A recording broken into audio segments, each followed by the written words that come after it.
मित्रांनो नमस्कार। मी आज तुमच्यासमोर अतिशय महत्त्वाचा मुद्दा मांडण्याचा प्रयत्न करीत आहे।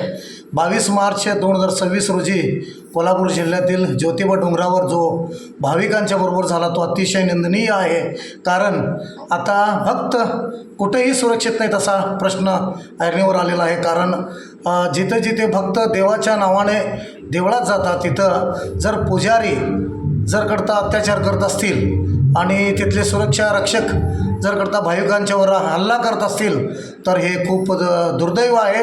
कारण भक्तिभावाने ज्यावेळेला आम्ही देवळात प्रवेश करतो त्यावेळेला तिथल्या भाविकांना आदर मिळत नाही आणि VIP लोकांना जसे की आमदार असतील, खासदार असतील किंवा काही आमदार खासदारांचे चमचे असतील किंवा अशा अधिकाऱ्या लोकांना फक्त तिथं मान सन्मान मिळाला जातो। पण प्रामाणिकपणाने सांगायचं म्हणजे अतिशय गोरगरीब जे भाविक असतात त्यांना मात्र इथं काडीची मोल नाही आहे। त्यामुळं भाविकसुद्धा आता विचार करून देवीदेवताच्या दर्शनासाठी जावं आणि जिथं तुम्हाला मान मर्यादा नाही आहे तिथं तुम्ही जावं की नाही हा तुम्ही विचार करावं किंवा प्रशासन सरकारी प्रशासन याच्यावर गंभीर्याने विचार करून हे काय घडलेले कृत्य आहे त्याच्यावर कठोरता म्हणजे कठोर कारवाई करून या पुजाऱ्यांना तिथून कायमचा हकालपट्टी करावाची मानव हक्क समिती भारत इथून मी सुधीर संभाजी विनंती करीत आहे। आणि मी पूर्ण भारत सरकारला याची जाणीव करून देत आहे की पुढच्या काळात असं जर होत जात असेल